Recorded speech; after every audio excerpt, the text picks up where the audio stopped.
All right, welcome to the show. We're going to talk about New Grub Street by George Gissing. Our music there is by Joseph Scardetta, and I'm here with Scott Bergstrom. Hello, everyone. We are sponsored today by Sexy Pizza, as always, the sexiest pizza in Denver. The sexiest pizza nationwide, I'm pretty sure. I think they won an award for that, Sexiest Pizza Nationwide. Yeah, it was an award we gave out. That's right. It's a very prestigious award. And also by The Cruelty, which is your book. That's right. It is my book. We're going to... Why, thank you. That book is available places. It is available places. It is available at bookstores. It is available on the internets as well. It will probably also be available on our website, which is coming soon. Ooh, it's going to... That's a great idea. Yes. Hit after... It's sometime before July. We're going to get this website up. So it's a slow-going process, but we want it to look good for you, the listener out there. Yes. So I got to say, this book that we're doing this week, it was a very weird one. Do you think so?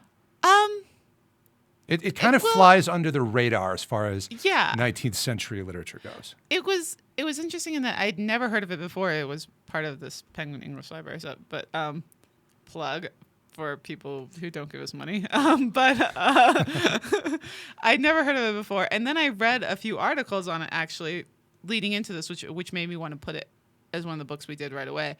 It felt very modern. It did feel, that's funny that you say that. I had the same impression about it. Not only did it feel modern, but it kind of avoided a lot of that crap that I hate about 19th century Victorian literature in general. That said, it was almost very naturalistic. The dialogue, it felt real to me, or at least more real than other, all that stuff that you like. Jane Austen? Yeah, exactly. It felt a lot realer than that. Felt way more real than Confessions of an English Opium eater. And That's true. that was actually a real story. So So who is this guy that wrote it? George Gissing. What's up with that guy? He actually wrote quite a bit, but I think his fame came later in life because he wrote like a ton. But Go on. In a way, I could see how his bitterness during the early parts of his career would lead to this. He died, I think, at like 43. Oh, really? Or something like that. Yeah. So his later in life, if it came, was not like very well. 40. Yeah, right. So he had like 3 years to enjoy it. And those themes. So it turns out, I was doing some research on him, that one of his big fans in the 20th century was another English novelist. Do you know who it was, Becca? No. Wait, I can't think of who it would be. George Orwell. Oh, really? He called Gissing the greatest novelist that the English have ever produced. And he said that you can summarize all of Gissing's books in 3 words: not enough money.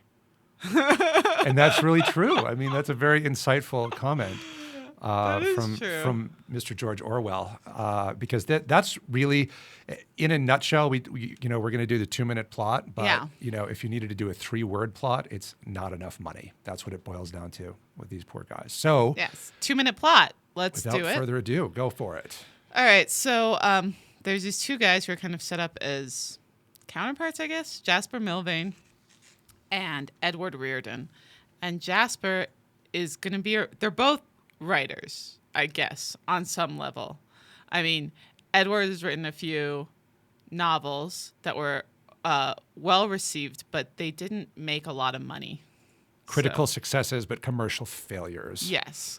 And then Jasper's like, I'm going to get into writing for the money, which is a terrible idea. Don't do that. But he actually succeeds in a way. Like, he's very kind of manipulative, and he gets what he wants. So I guess. And he's a novelist, but he's also a journalist, so he rises up into this level of the magazines. But anyway, I think that's something a lot of people did. So the book starts with Jasper Milvain visiting his family, and that's where he meets a man named John Yule who has a lot of money, and he also meets Alfred Yule, John's brother, who's a struggling writer, and Alfred's daughter, Marion. And he's kind of interested in her, but at the same time, he knows she doesn't have any money now, so he's not that interested in her, and he separates himself from her. And at the same time, Edward Reardon is related to John Yule in that his wife, Amy, is another niece of his from another man. Amy is so there's Alfred, John, and then the other brother whose name I can't remember. Right, right. But the other brother is Amy's father. And they don't have a lot of money, the Reardons. And they're thinking they might get some money when John Yule dies, but they can't guarantee it. And because they can't guarantee it, it's putting this strain on their marriage. They don't have a lot of money. Edward's not making money from writing, or not making as much as he should to support a wife and a child. And they end up separating, which is this is such a, it's a hard book to summarize. The poverty drives them apart. Yeah. And it's not just the poverty. It's that Edward's like, I'm going to take a job. Look, I'm going to do this job as a clerk. And he's like, you can come live with me and we can live together. And she's like, that's not good enough for me. Like, you should be a novelist and you should go off for the summer and write your novels. And so they separate, and obviously it's very difficult for them. So a lot of the book centers on their separation and what Edward's doing kind of to make the money and become a better writer, I guess, on some level. And then but eventually he gets offered a different job, so he's not just a clerk in a hospital anymore. And still not good enough for Amy. She wants him to be a successful writer. She's pushing him, but I don't think she's doing a good job of it. And at the same time, Jasper's kind of rising up in this literary world, and he's insulted Alfred Yule inadvertently by working with Alfred Yule's enemy.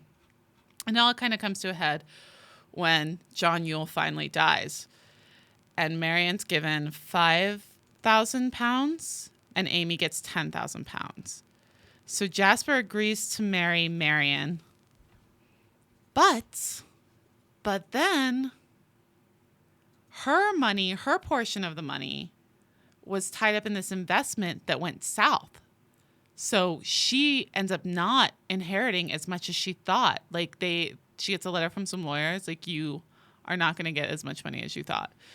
And it has a very negative effect on her life. But Amy, her sister, does get the money. And Amy's mother goes to Edward and is like, you and my daughter need to come get back together. And Edward's like, that's cool, but I don't think that's what your daughter wants. And if she can't say it, that's not what I want either. Like, there's no more love there, and that'd be a sham. And then Edward's always kind of in ill health, but then things get really sad because he gets really, really sick. And then he gets a letter from Amy that's like, oh, our son has diphtheria and you have to come right away. So he rushes off in the middle of the night in like a snowstorm, right? It's like really bad. And he goes to the seaside and they reconcile, but the kid dies and then he dies as well. Oh yeah, it's terrible. And just as he was about to start this new job, and oh my God, it was just it was dripping with that melodrama that I love so much. And and anyway, go on. So is that the end of it? No, because then when Marian, it's discovered that she doesn't have as much money. Jasper does some shitty things. First of all, he proposes to someone else without telling Marian. Like, they're engaged and he proposes to someone else. And then he goes to her and he's like, well, we have to get married right away. And her father's in ill health and there's a lot going on in her life. And she ends up kind of saying he can get out of this engagement. She's really sad about it, but it's clear that he doesn't really love her. She gets out of the engagement and he ends up marrying Amy Reardon. Yep. And it's sort of implied at the end that this is the woman that he's loved all along. You know, that's what people say. But it's clear to the reader that it's all about the money, isn't it? Jasper's the worst. He is. He's pretty awful, as you can tell, because he has that great 19th century last name where the names of the characters always give you a clue as to what their personality is. He's a bit vain. Milvain. That Jasper Milvain. This book was interesting, though, because it was very modern, like you said. Yeah. I thought it was very dialogue heavy, which actually makes it very easy to read. But that dialogue and the narrative had a quality to it that I thought was sort of atypical of 19th century literature, in that it didn't try to be too darn fancy. You know, it's a very easy read. Well, one thing I felt about this was that it wasn't very fancy, because you read like a Jane Austen novel. Obviously, this is a little bit earlier, but let's say you're reading a Jane Austen novel, and it's all fancy and everyone's going to dinner parties and everything's lovely and they're wearing their new coats and their dresses. But in this one, there's a character, Biffin, who's actually so poor that he doesn't have the proper coat that he needs. And they talk about how poverty is making the clothing ragged, and it just felt more honest than a lot of other ones where everybody's super fancy and in fancy places. This is like, no, really, people are poor. Yeah, it's very naturalistic. It was almost like sort of a Steinbeckian universe that they live in. Yeah. And there's a scene where Reardon and Biffin, his poor writer friend, they go out, they finally get together some money and they go out to have what do they call it, a peasant's feast. They go to a restaurant and they have ham and eggs, and it's like the most luxurious thing that they can think of. And then they kind of laugh about that, like if all of our, these other writers, these fancy boys from London who are the most successful writers, if they could see us now, they would just scoff at us, even though we're much more awesome than they are, because our writing is better. And I think that's kind of like the heart of the they are hipsters, but that's I think the heart of the novel. And today, if you know any writers out there, we are an insufferable tribe of people. Like, you should never date a writer. You should never be friends with a writer. It's a bad idea. And why? Because this problem persists, and apparently, I found out from this book, has persisted throughout the ages. And that problem is that a lot of writers think they're awesome. They think they're hot shit. But in the end, they don't make any money at it. And then they live their lives in resentment of those quote unquote inferior writers who are quite successful at it. Yeah. I mean, every writer has that conflict inside of them. True? Yeah. I mean, so when we look at someone like Jasper Milvain, who decides to go in it for money, I mean, he's obviously he's not concerned about the craft in the way that, say, like I would be concerned about the craft. That sounds so pretentious, but no, I do care about putting out a good story. If I'm going to write something, I want it to be good. But Jasper just wants it to sell, and it reminds me of all these people I've met who are like, "Hey, I'm going to be a writer." Like, when you tell people you're a writer, this is like their first reaction, like, "Oh, I'm writing a book. I'm writing a book." Right. And you're like, "Oh yeah, what's it about?" Because they clearly don't want to talk about you. And it's usually something really terrible and like commercial, and like it just doesn't make any sense. And then one thing was, I started asking people, "Okay, what do you read?" And their response was always, "Oh, I don't read. I don't read." Like, yeah, it's pretty sad that I don't know how you can write without being a reader. Does that make sense? Yeah, no, because you definitely can't. But I feel like I don't know. But I don't think anyone today would say, I'm going to go into writing for the money. Right. Not true. No? Okay. Who when possibly would say that? When I was in college, very briefly for like 3 months, I dated this guy who was in my program. I was in English with an emphasis in creative writing, and he was in my program. And he asked me one night why I want to be a writer, and I was like, "Well, I just like writing things down." And his response was like, "That's weird." Which well, what was his reason? So I asked him he's like, "Well, I want to write a bestseller and make a lot of money and then retire and never do anything again." And I was like, "Well, I don't think that's going to work." And so did it work? He dropped out of college, and now he's making more money than me. So, as far as I can tell, yeah, it is. He dropped out of college. If you want to go into writing and you think that it's going to make you rich, it's a very foolish thing to do. But apparently, it can happen. Personally, I see it happen more in nonfiction than in fiction. Yeah, I can see that. And so I had this overwhelming. So in my head, when Jasper Milvain was talking, is this wrong? I kept picturing Malcolm Gladwell. Right? I mean, no insult to Mr. Gladwell, but it's this idea of a guy who, I'm going to come up with an interesting thesis, and then I'm going to put it into this, digestible form, and then everyone's going to talk about it forever. But in 50 years, will it still be around? I don't know. I don't think so. You don't think so? I haven't read actually. I haven't read any Malcolm Gladwell. He makes very interesting points, but he struck me very much as a Jasper Milvain in this instance.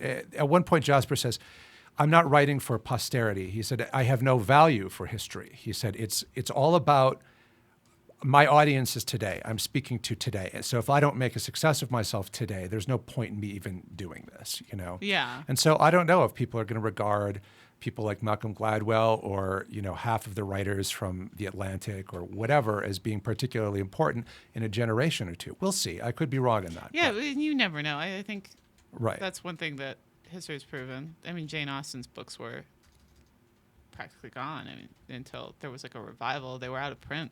That's right. That happened sure. to Zora Neale Hurston, too. Yeah. Remember? I We mean, talked about that, how yeah. she died in poverty and in an unmarked grave. It was terrible. That's the future in store for you if you decide to be a writer. That's children.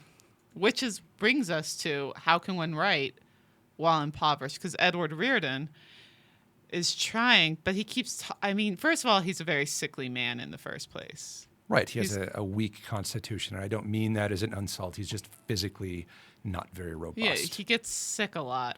And it's not helped by the fact that he's a hipster. Really. He's like living in these kind of crappy places, and it's hard to focus on writing when you're hungry. I will tell you that much. When you're hungry, you're not. Yeah, it is. And we were talking about this in the outline. Is it possible to turn out your best work and, you know, while you're hungry? And I don't think that it really is, you know. But there are many interesting exceptions to that. D.H. Lawrence was one of them, you know, that he would write. He was living in a rooming house, you know, and he would, you know, write sitting at the kitchen table with like women boiling laundry and babies crying, and he could just block all that out and live in abject poverty and spin beautiful prose. And George Orwell wrote Down and Out in Paris and London. Yeah. And, you know, about his experiences with poverty. And it's an excellent, excellent book. That said, I don't think I personally have the stomach, so to speak. I've found that with myself, either I'm like, especially when I was doing freelance writing and working all these weird, odd jobs for money, it's like if you're focused on trying to get enough to eat and trying to get enough, that's so time consuming. Like, I don't think people understand how time consuming it is to focus on like paying your rent and getting food. And then when I have had like a nice job or a fairly nice job or something steady, I found it difficult, if it's a writing job, to switch my brain off and go into that now I'm writing for myself mode. Because I think a lot of the writing jobs I've done too, are you're like required to write shitty things. Like, oh yeah, I was writing, you know, those top 10 lists, like 10 celebrities you never knew were a couple. I would write those, and that's shit. That's right. And like, no one needs that in the world. I gave you a terrible insult at one point, and I always felt bad about it. I said that you write the kind of sediment that future archaeologists are going to have to like sift through to get to the meaningful stuff. Well, know? It's not. I mean, the dead skin cells of the internet is. It was pain, all right. Yeah. So when it was paying, when that was a job that existed, but I just couldn't keep doing it because I just felt like, because I could still do it now if I wanted to. I could, if I really needed the money, I could go back to it and write a few of these crap articles. But like, it just sucks your soul right out of you, and like you don't want to write anything else. And I had, you know, when I was, I worked in advertising on Madison Avenue for many years, and I was a copywriter, which means that I wrote the ads, right, television commercials and whatever. And I also knew a lot of writers, people who were serious about writing as a craft, et cetera, and, you know, trying to get their novels published, and in many cases actually publishing their novels. And it was always interesting to me that even among those people, those writers that I knew who would actually be published and who would receive awards and great reviews in the New York Times, all those people, very rarely did they make a living off of it. You know, they still had to work some kind of second job. And here I was, a hack writer in an advertising agency, and I was making a lot more money than they were. And I think there was, and I really took that lesson to heart. You know, I mean, it was a good education early on that it is very hard, if not impossible, to make your money writing fiction, especially today. You know, there are exceptions. There are the Stephen Kings and J.K. Rowlings of the world, as well as other people who make more modest incomes at it, who, you know, pay the electric bills and whatever with their writing. But they're actually definitely a minority. A lot of people have to be If you are a fiction writer, you have to be content with either being poor or doing something else on the side.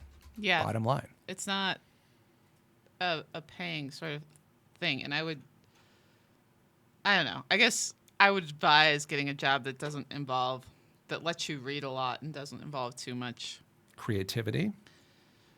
You know, I would say, I think it's okay to be creative. What really got me, I think, was the writing stuff that doesn't matter. Writing stuff where you don't have a voice, where you're not supposed to, where you're constantly covering up to conform into. Like, I don't know how someone would write something like for Cosmo. Like, how are you writing for Cosmo when every single article, I'm sure that you read Cosmo all the time, Scott, but every single article in Cosmo is written in the same, like, cute, they're not even articles. Like, they write things in quips. It's ridiculous. And it's all written in the same cutesy voice. And you're like, no way is every single person that writes into Cosmo using the same voice. And they're not. There's all these probably shitty staff writers. Not shitty, sorry. There's probably all these underpaid staff writers who... Or a lot of freelancers. Yeah, who are sitting around making this happen. Mimicking that style. Yeah. Yeah.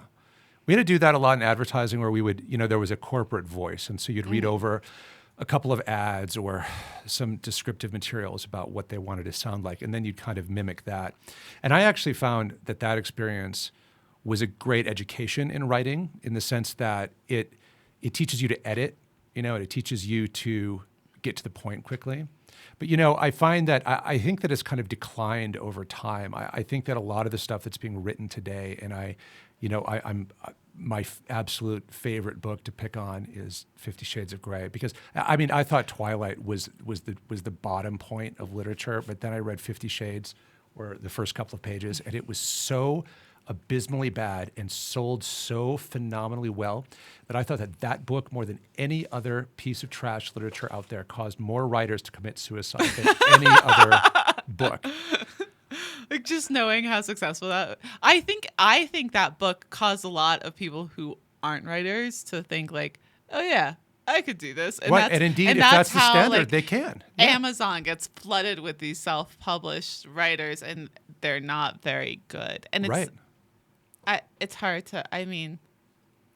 The problem is, and you've been in workshops or whatever, and you've read other writers' material who just aren't very good. Yeah. And on some level, that no matter how hard they work at it, they're never going to be very good. And those people these days have an outlet for that, which is they can still publish their book independently. But you just shouldn't. I don't know. Like, it's hard to be a judge of your own work, though. But I also feel like that you can publish on. I don't know. I don't want literature to become a thing for the privileged, but at the same time, it's like, yes, get an editor. Get an editor. Yeah. Oh, yeah. Like, absolutely. It's like, if you're gonna put your stuff out there, at least make an effort. Like, half-ass it. Like, you don't even have to do like, cool, you wrote a thing, but you can't just immediately put it out there. Like, pretend like you care about what's. I think that having an editor and taking the criticism of an editor and incorporating that, an editor that you trust, is fully half of your job as a writer. Yeah. That is, if you can't take the criticism and if you can't see the wisdom in someone else's criticism, you're not a very good writer. That's just the bottom line. Well, so we kind of took off from this. We were supposed to be talking about Edward Reardon. Outline. Yeah. But speaking of insufferable pricks, Edward Reardon, did you like him? I'm sorry. I know he's supposed to be the hero of the story. Okay, so I started to like at the beginning, I was like, oh, dude, just go get a job or something. Like, stop. Yeah. And then he did. And I was like, all right, I kind of like him now. But so I did start to like him. And I thought it was good that he stuck to his guns regarding Amy, because I thought she was being kind of there's words. What are those words, Becca? Use the words. She was being a bit of a bitch when she was like, I can understand your desire to have this person that you love perform at their best. But at the same time, if he's saying, no, this is what I want to do, and this is where I'm going to find happiness, I think more so than just rejecting him outright, it would probably be a better idea to just say, okay, we're going to do this for a while, but I want to make sure that this isn't something you forget about. This thing you love isn't something you forget about. You know what I liked about Amy? I really admired her as a character, because you have to understand her context that she's living in here. Is that here she is in Victorian England. They can't get divorced. Yeah. Oh, they talk about that. And they talk about numerous that endlessly. And she wants to campaign to allow, no fault divorces or whatever. Yeah. And so they can't get divorced, and she's well aware of that and what an injustice it is. And she wants to rise in society, and she wants to be somebody. She wants to hang out with a well-to-do, clever crowd. And she feels like Reardon is holding her back from that ambition. What I like about her is that she's very frank about that being her goal. And you think about the position of a woman in Victorian England, it's not like there are many outlets for her other than hitching your wagon to a successful man, right? There's just not a lot of other outlets. So she's very frank about what she wants. And in the end, she's not a bad person. She tries to reconcile with him, but it doesn't go like the anywhere. last possible minute she tries to reconcile with him. She sent him that nice letter, though. I wasn't a fan. I wasn't a fan of her. Fair enough. But Reardon, he had an integrity about him, but I thought You he didn't also like him? had, well, there was this air of, martyrdom about him. And we never understood really why, though, his books weren't commercially successful. At least I didn't. Can you shed light on that? Because he was like, I don't know. That one writer that you really love. Oh, there's this guy, Kevin Brockmeyer, who I love. I love his work. Not commercially successful. Sucks. I wish more people read Kevin Brockmeyer. They don't. Too bad. Read Kevin Brockmeyer. But then, look While at you're at it, read Scott Bergstrom. But anyway. Yeah, but I mean, it just happens. It just so happens that some people just aren't a success despite being good at what they do. They're not going to be successful. And so, I don't know. It didn't. But here you go. It didn't bother me. I thought that Biffen was more of a martyr than. But he was writing Reardon. that long romance or whatever it was. the realist story of the grocer, which actually yeah. I feel at that time, this is right before books like McTeague were going to be big, and McTeague was insufferable because it was so real, I guess. Anyway. Going for that realism of the late 19th century after all that stuff that you like, The romance stuff where people fall in love.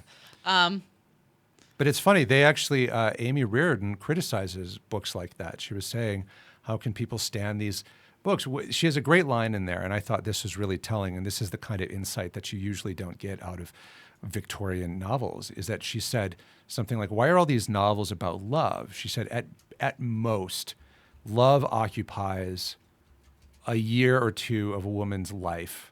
And even then, it's not the first consideration of her life. She's still trying to get food on the table, et cetera. That's because she's a classist bitch. Like I said, she's not a romantic person, and in a way it's kind of sad because Marianne's obviously pretty romantic, and things go downhill for her. But I just think that it doesn't. Love occupies much more of your life than a year or two. Maybe for someone terrible like Amy, it occupies a year. But there's this cynical streak in this book that kind of runs through. It's not just Amy, but but Reardon and Biffen talk about it a lot too. That's what's the point of love? It doesn't matter. It's just a stupid little thing. I think the most cynical thing is that everyone who's really talented, or everyone who might be talented in this book, dies a terrible death. Or not really a terrible death, but they die. Everyone who people are yeah, that guy's a pretty good writer. That guy might deserve something good. That guy's a hard worker. They end at the end of the book, they're dead. Yeah. It's a very cynical book, don't you think? It is. Did you call it cynical? I think cynical is a good word I mean, for it. the people who end up, you're not I guess you were rooting for Amy and you liked her, but I had a sympathetic streak towards her, yeah. Rooting for the characters who ended up happy in the end. Certainly. Well, no. I mean, Jasper Milvain is an asshole. There's no two ways about it. Yeah. What about this Alfred Ewell? Yeah, he's another interesting character because Alfred Ewell, just for people listening, he's Marianne's father, of course, but he's been working in literature for a really long time. And he has Marianne write a lot of the things that he's been working on. But he married someone of a lower class than him. He married a working class girl. Right? She was working class. Everyone in her family is working class, and she doesn't speak very well. And so his whole response to this is, oh, if my wife had been able to receive guests in a respectable way, then I would have been a more famous, then like my social standing would have increased and I would have been able to do more as a writer. But because it didn't happen, like I just don't understand why it couldn't happen. That like you marry someone, you should be happy with them. But for some reason he married this person that he didn't like very much. And he became really bitter about it. But And it's interesting because Reardon at one point talks with Biffen about he sees this young woman at the hospital. yeah. And she's just this very honest, what's the word? Peasant girl, for lack of a better term. And he can't, and he kind of has this crush on her. And Biffen says, "What, are you kidding?" He's like, "Why would you ever?" He goes, "If you were to marry her, do you know what would happen to you? Like she would hate you within a year, and then you would hate her, and it would all go downhill." And that's sort of like what happened with Alfred Ewell. He's a dick. He is a though. dick. Like There was this interesting scene. Can I yeah. do the thing where he's worried about his cataracts? Oh yeah. Oh, this is great. I love this. Yeah. He starts going blind, and he's in it, and he starts freaking out about it. You know, it's. I think we all do this from time to time, where we have this like nagging problem, and then one day, and we don't do anything about it, and then one day it like comes to a boiling point, and we go into the ER or something because it's like suddenly it's an urgent thing, and he has this problem. He thinks he's getting cataracts, and he meets this homeless guy, not a homeless guy, but a beggar at a train station, and he says. And the beggar discloses, "Oh, I used to be a surgeon, and then my practice fell apart, and now I'm a beggar." And he asks him for an eye exam, and so they go to this beggar's. I thought he was going to get murdered. I did too. But the guy actually just performs this competent diagnosis. Says, "Yeah, dude, it looks like you have cataracts. You should really go see a doctor about this." Like a very, a decent examination. I thought. Yeah. Well, no, it was, but. What happens to Alfred at the end? He dies because he might have been talented. Well, it's not just it. He's also kind of, when Marion first gets the inheritance, he does something really awful, which is that he tries to convince her to give him the money. It just felt so sleazy to start his own literary magazine because his would surely succeed. Surely. Yeah. Like in this way, I kind of understood where he's coming from because sometimes you just need a chance to do something good to actually have that happen. But at the same time, I was like, oh, that's skeezy. Like and he was very manipulative about it. I felt like he wasn't just honest with her. Like, hey, we could start a literary magazine. It was all about furthering his career and what he could do. And it didn't leave many options for her. And when that money was gone, she ended up having to work to support him. Which that's a pretty terrible thing to have to do for your uncle. Oh, it's her father. Oh, her father. Yeah. I mean, Even well, so. it's that he was so mean to her. Yeah. He was so mean to her and to her mother, and then at the end, he wants all this support from them. And like, maybe if you want people to support you, you shouldn't have been such a dick. Like, there was this interesting part, sort of an aside comment about how the British Parliament had passed this law about women's property rights, that women could own property, and that's something that they talked about. You could kind of see, I think, Gissing as an author had this liberal streak that was kind of atypical for his time and place, and he spoke very supportively of that. He spoke very supportively of this idea of being able to divorce, whenever you want. And it was interesting because you got to see those social issues. Now, I have a question, Becca, about the book. Did you like the writing? Did you think that it was literary? Yeah, I liked it. I don't know. I thought it was competently written. I didn't fall in love with the writing as such. I guess, I mean, I was really, really into the story. I was too. So that was one thing. Maybe that's all that counts. I did, maybe, but I liked the writing enough. Now I'm looking at it like. I liked it enough. Yeah, I liked it enough. And like I said, it was an easy read, but there's, I guess maybe it was because I was so not used to 19th century literature having that clarity about it. Like it's not one of these books where you're going to get bogged down in a lot of words that you don't know what they mean because they're archaic or contrived ways of expressing something. It's a very straightforward, very naturalistic book. I think that with this one, like I didn't like it. I mean, I liked the book, but it wasn't like from the first sentence. And it's weird because I'm reading for next week. We're doing Cat's Eye, and like the first paragraph, I was like, "Oh, this is good. This is good." Like, when you Yeah. just have that feeling, and I didn't get it. I was getting into this, I guess, more because of the story. So That's right. Yeah, getting into it because of the story and the dialogue, of which there is a lot in this book. And I'm not saying that as a criticism. It's one of those things that these days any editor will tell you if you have too much dialogue in the book, say, "Oh, you need to cut out some of this, make these scenes shorter."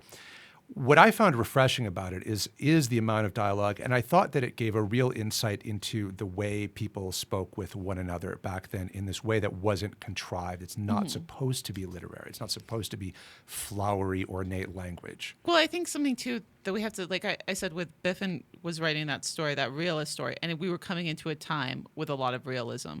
Right. And this book kind of, I'd say, was pushing that, kind of predicting it a bit, but it was very realistic. When the was that story. realist era? I don't know. Let me Google real fast. Googlefy it, because this came out in 1891. Yeah, and then it was really when that stupid McTeague was big. Really, McTeague came out in 1899. Okay. So that's when things like that were. I hated McTeague, but anyway, as an aside, I didn't even finish McTeague, was a sad thing, but it was just too much realism. I think it just felt too much like he was just telling me things, and I think that's kind of one of the things. I mean, obviously, New Grub Street was more interesting than just being told things, but I think maybe that's where we're kind of I think separating on this language thing, because they were going. I don't know. See, I don't know how I feel about the book. It was just such an interesting read for me, and I love the story and I love the dialogue. I just didn't think that it had the sort of flowery, ornate language that I've come to expect, and in capital L literature. You know what I mean? Yeah. So let's talk a little bit, because this is Victorian England. Let's talk about class in this thing. Let's talk about class, my favorite topic. Was that like boy, man, I have to say, it really seems like Victorian England would be an extremely stifling place to live. Do you agree? Well, yeah. I mean, I think one of the things I liked most about this is it's just, like I said earlier, it felt very honest about the way that people actually live. Right. Like, you could see this decline happening, and it was really sad. They talked about going to the workhouse, and these are things that we don't really think about these days. Like, the idea of it's just slave labor, basically, what Right. you do at a workhouse, and because you're just too poor. And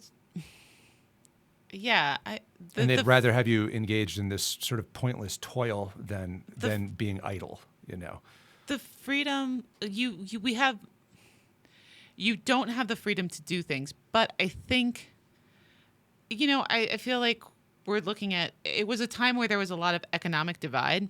Yeah. And we're looking at something like that now. So we see a lot of people who don't have the freedom to do what they really want to do, and it becomes very frustrating. I mean, this podcast thing, the radio show, this is pure luck that I'm able to do that. It's heavily financed by people I know, basically. Well, but it was also that you had a good idea, and you had this idea for a podcast. You talked to me about it, and I said, wow, that's a really great idea. And sure enough, you've been rewarded out there. A lot of listeners are discovering you and telling their friends about it, and it's doing really well. But let's say that I didn't know you. Let's say because I'm sure there's somebody in it, and this is like privilege 101. I'm sure there's somebody else in some other part of Denver even who was like, I'd really like to start a podcast, but they don't have access to a computer. They don't have access to the internet. They don't know anyone who does. They don't have a microphone. I mean, we were pretty lucky because we're put up in a studio, but they don't have the means and the tools to do that. And I feel like this is people who have the means and the tools to do something, but obviously there's a class below them, and they're just on the brink. Like, they could fall at any moment into that class below them, and that's what's so scary. Like, right now they have the means to do things, and they have the education level to do things. So Biffen, who's also very poor, teaches classes to avoid basically doing shit. Like, he doesn't want to become a butler. That would be insulting to him. But he teaches classes to stay afloat, and that's what's keeping him from dropping down. But if he didn't have that education level, what would he do? You know, what always bothers me about these books is they talk about, like, for example, Amy's mother, right, who they describe as really not having two nickels to rub together throughout most of the book, and yet she has servants, right? Now, at the time, about Marion's mother. Yeah. Oh, Marion's mother. Yeah. I'm sorry. Yeah. Marion's mother.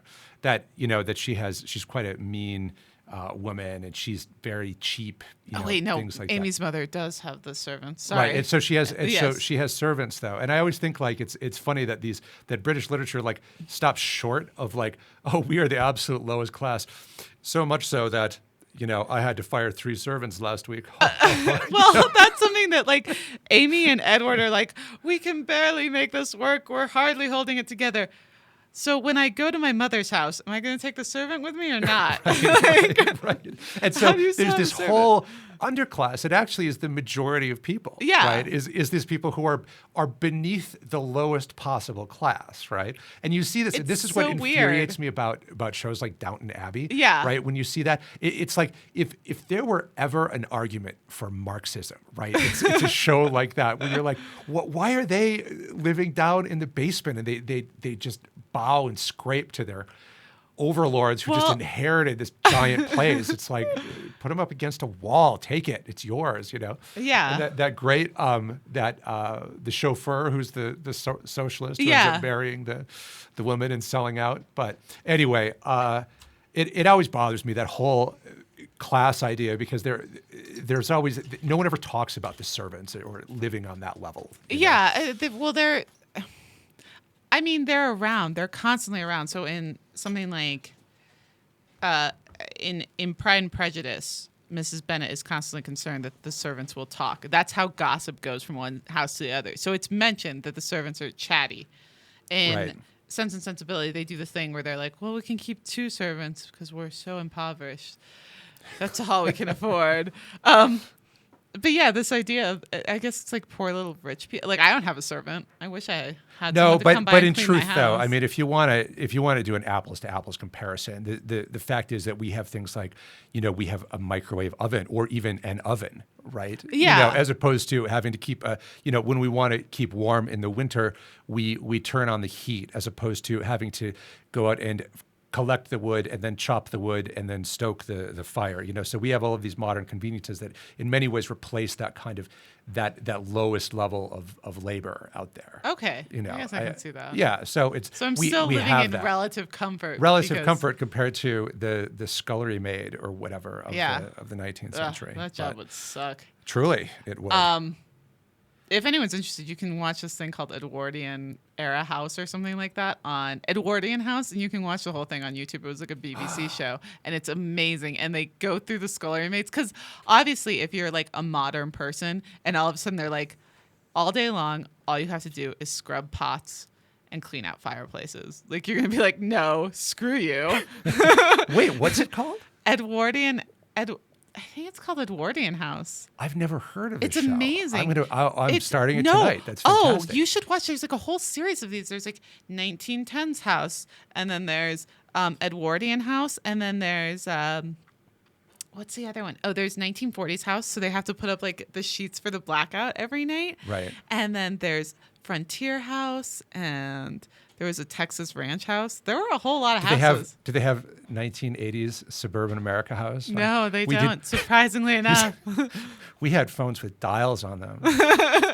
We didn't have voicemail. We had answering machines. Boy, were we. Try and use this Hard up. answering machine Right. sensibly without losing your temper. Right.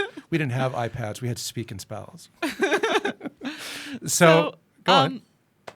What would we say? I mean, like, in this book, obviously, like, there's a lot of class issues that decide who gets published, really. Yeah. And how would you say, I mean, in modern day, how could we, for publishing, for things like this, I've heard a lot of discussion about what's really, because it's becoming classist, and because it's becoming classist, and it's becoming kind of racist. There's a big racial divide between the classes. And so it's becoming very difficult for people of color, people from those lower social spheres to break into publishing because they just don't have the time to write. Like if you're working a job at Wendy's and a job No. at 7-Eleven, when are you going to write? And so, and how are you going to like work in publishing with an unpaid internship? I mean, it's like any other thing, I think. Like the way and this is something that I've just kind of noticed because I myself am a college dropout. I dropped out of college and I never looked back because I couldn't afford it. I was working my way through college and it was too difficult. I was reading, I made the decision when I was in this political science class, we were reading Frantz Fanon, and I was like, and he was talking about how by stabbing or killing the bourgeoisie, the proletariat becomes empowered. I was thinking about like, I'm working 40 plus hours a week to pay for this shit, like I'm done. And that was the moment I decided. But in any case, I think what happens is to give an appearance of a meritocracy that I hate using this term because it's kind of a cliche, but the establishment, let's say the Ivy League or whatever, will reach out into beyond the class of the hyper-privileged, right? And they will anoint, say, a person of color from a city, and they will say, you show potential and you are welcome into our enclave. And it becomes this thing where now that person has a role to play in sort of justifying the perpetuation of the establishment. They say, aha, you see, we can point to these people and say, we are inclusive. It was like when 10 years ago, when all of a sudden people discovered, oh, there are writers from Sri Lanka out there that live in England, right? And so we're gonna anoint them as part of the literary establishment. We've had this conversation before about how if you want to express a voice as a person of color in literature, that you were expected to do so within certain parameters, right? Yeah, you're constantly writing to this idea of what other people have of who you are. Right. Because of your race. And if it doesn't fit, then it doesn't fit. And I think, I guess it's about, go ahead. No, that's all I was going to say. No, that's it. So but I want to mention this as sort of a hopeful, optimistic note. And I think maybe you'll think I'm sort of Pollyanna-ish, but I will argue that never since the time of the Gutenberg printing press being invented has there been a better time to be a writer. No. You disagree. Because I'm poor. I mean, like, well, and it's not like in a, I'm poor, but like in a, there's a lot of places to get your work seen. There's a lot of ways to get your work many more out than there. there used to be. But because of that, it's getting harder to get through the slush, I guess. It's like the world became a... So for those listening who don't know about publishing, every publishing house, every literary agency has something called the slush pile. And the slush pile are unsolicited manuscripts. And like a small place will get through them, like Tin House read your manuscript if you send them a short story. But if you send a novel to Random House or Penguin Random House, actually you'd send it to an agent first, trying to get an agent. Yeah, but these are writers we're talking about. So there are a lot of people who don't know what the rules are. They're not very smart. They send this unsolicited manuscript to Penguin Random House, and that sits in a slush pile. Harry Potter was sitting in a slush pile, and an intern pulled it out and thought it was good. I think it's the story. No, it was actually I think it was a publisher who was going to pass on it, and after several publishers had passed on it, and he brought it home, and his kid came up and saw it lying there and said, "Oh, can I look at this?" And the guy said, "Yeah, sure, go ahead, take a look." Yeah. And they came back like the next day, like, "Oh, can I have more? This was so fantastic." And that's what kind of got the ball rolling with J.K. Oh, really? Yeah. But so unsolicited manuscripts, slush piles. Right. So, and now the world has become a slush pile because you don't have to send it off to Penguin Random House to get it published. You can just go on Amazon and publish it.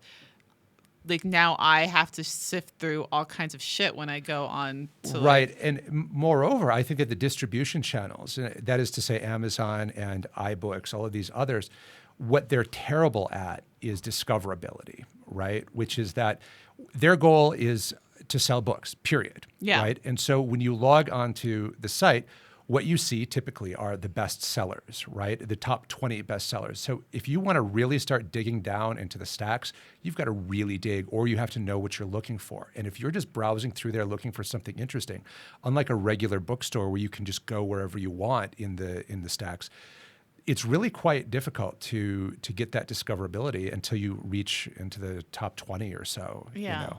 Until you're on that first page, you're kind of screwed. You're kind of lost in obscurity there. Unless you're giving your book away for free, because those are things that people really fucking love when they go on their Kindle. Ooh, a free book. It's a murder mystery romance. Written by with vampires. Yeah, written by this lady. And it has S&M in it. Indiana, who doesn't. In a dystopian society of the future. But there. Oh, let's talk about this weird thing that happens at the end of the book. Okay. So there's this guy, Mr. Whelpdale, throughout the book. He's Whelpdale. kind of an excitable guy. Everyone really knows him, and he gets this editorship, and he's gonna make this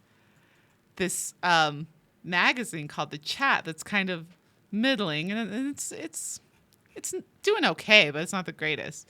And he's got this great idea to make The Chat more exciting.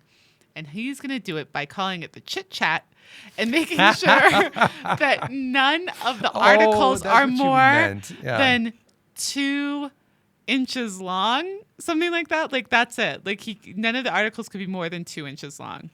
So, and it's got to have a sensationalist title, like something about the Queen in there, just to draw people in. So he's basically making the People magazine of his time. He's making BuzzFeed. You think so? Yeah, like, top 10 list or whatever, followed by some kind of dorky meme, like a girl rolling her eyes or something like that.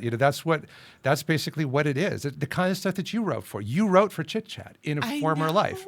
So terrible. If you were a character.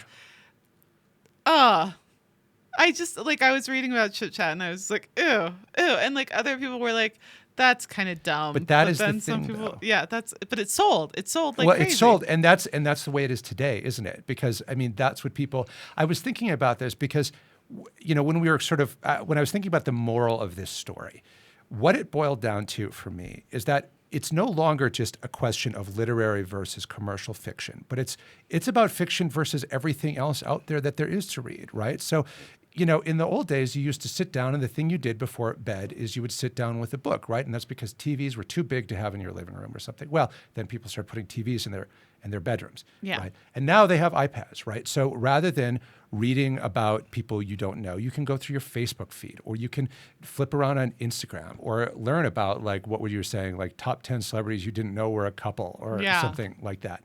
And you can do that instead of reading fiction at all.